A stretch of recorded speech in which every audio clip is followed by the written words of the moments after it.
All right, weekly Q&A, Instagram. So I don't have the questions in front of me. I kind of memorized the ones I was going to answer today. The first one was like 3 questions in one. It was, what was your largest cycle?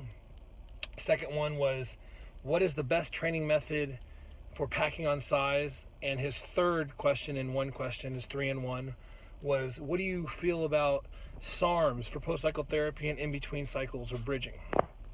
So first things first, what was my largest cycle?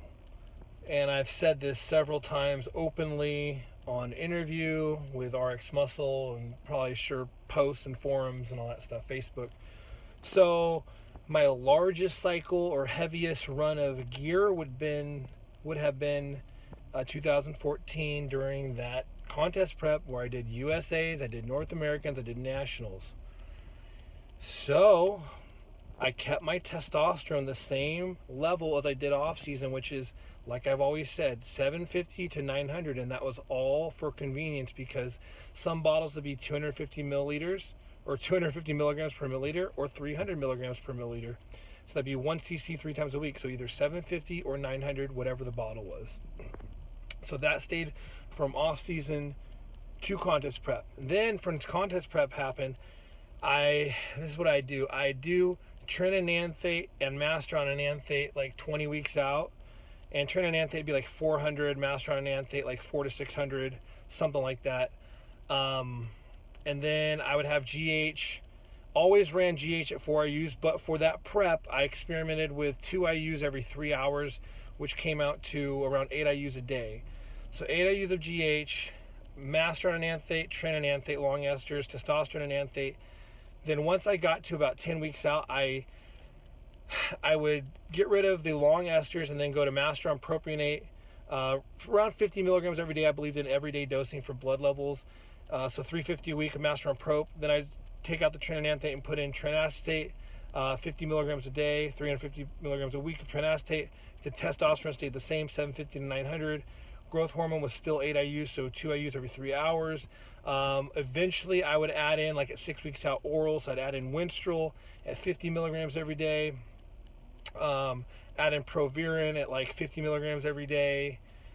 I would start Clenbuterol. Usually try to wait till 6 weeks out for Clen because I could get lean as hell without it. And then once I added the Clen, it was like freaking cakewalk. The Clen would just take me to next level conditioning.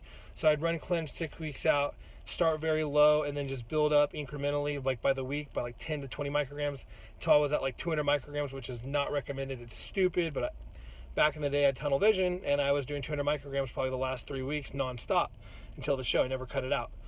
So that was, in my opinion, the craziest cycle. Of course, I was running like, even with the Clen, I'd get off Clen and do Helios, which is like injectable yohimbine, 4.5 milligrams, 40 micrograms of Clen, and I would like Botox inject it all over my lower back and glutes.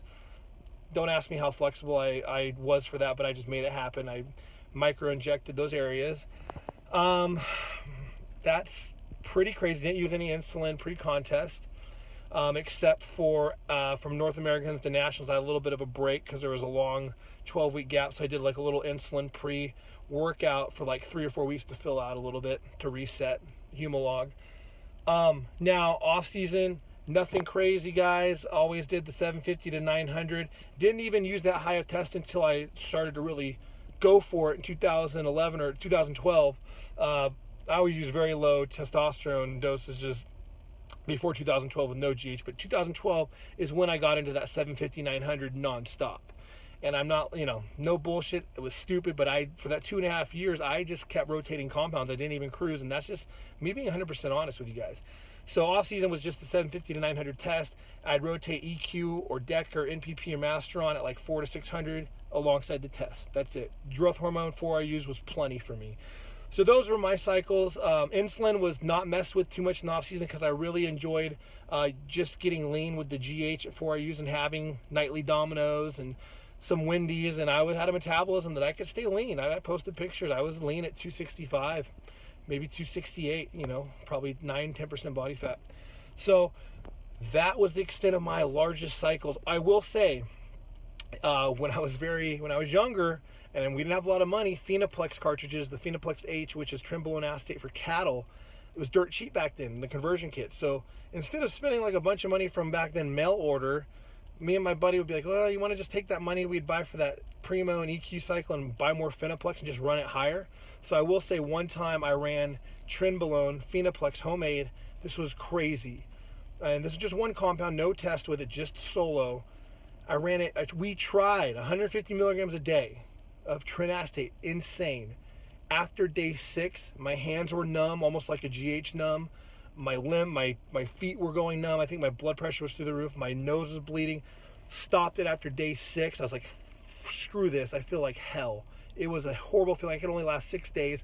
Cut it back down to the normal 50 milligrams a day, or actually back then, I think it was 37 and a half, because 75 milligrams per milliliter is what we made it at, what we diluted it at. So it was a half cc. Didn't have any sides then, just lean muscle, fat loss, no numbness. But 150 for 6 days of Trenacetate blew away any cycle later on, even in 2014, for our side effects and feeling like shit. So even though the total dosage milligrams not as high with the 150 day of Tren, that was my most crazy cycle I tried for 6 days I could only last. What was the next question? It was, what is the best training method for size? Nothing fancy here, guys. If you have the joint integrity, you have the soft tissue to withstand heavy barbells and dumbbells. That's how I felt I built my mass. I was smart from the get-go in high school. I mean, it was all barbells and dumbbells, bench press, incline dumbbell, military incline. We stayed in the gym for hours just hitting and killing free weights. Your basic shit. Bent over barbell rows, underhand, overhand, narrow, wide. T-bar rows in the corner. We didn't mess around. We were smart and knew the basics at a young age.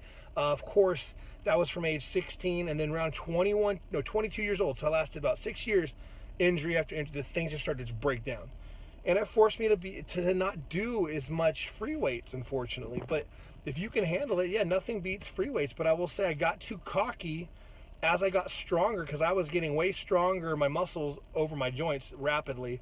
And I would warm up at 225 on the incline, and I wasn't even that big back then, 215, 220 pounds lean, but I just pump it up, 225, 15, 20 reps, done, first set, not even warm up with a bar, flap on 275, 15 reps, slap on 3 plates, 12 reps, 15 reps, because I was fresh. I wanted to use all my strength, but I didn't warm up properly, and I partially tore or did something to my pec where I heard a wrenching sound, and things just started to happen badly. So it was my immaturity and stupidity to just be fresh and go to the straight meat potatoes workouts early. But that is what's going to build that foundation 100% if you can stay healthy doing it. Just be smarter than I was, and warm up and stretch and increase your flexibility.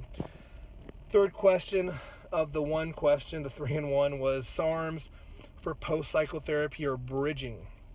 SARMs is something that I was mildly interested in maybe a year ago, and before I started my experiment series. I was going to try a SARM, but it's just not enough research for me. There's not enough data. So a lot of things are done on rats and whatnot. It's frightening. Whereas the anabolics, even anabolics have been around since the 40s or whatever, or we're still seeing ramifications in the health department, manifest from even those. But let alone a SARM, which is so new, it just kind of freaks me out. Supposedly it should be less androgenic in the prostate, in the heart, in all the areas we don't want it to be androgenic, and only in the muscle. It sounds great on paper, but I don't think it's quite panning out that way.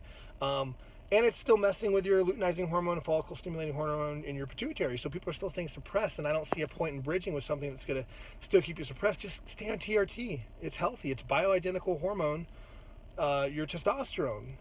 SARMs, in my opinion, are just too new for my liking and my comfort zone.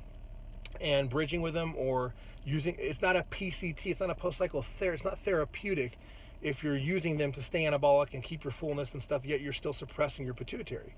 You may as well just do your bioidentical hormone, which is testosterone, and anthate or cypionate or whatever you prefer, and keep your nanograms per deciliter in a normal optimized range. That is that. And I will stop there. So I did the 3 questions in one. That was this week's Instagram Q&A, guys. Keep them coming. I'll try to get through them all.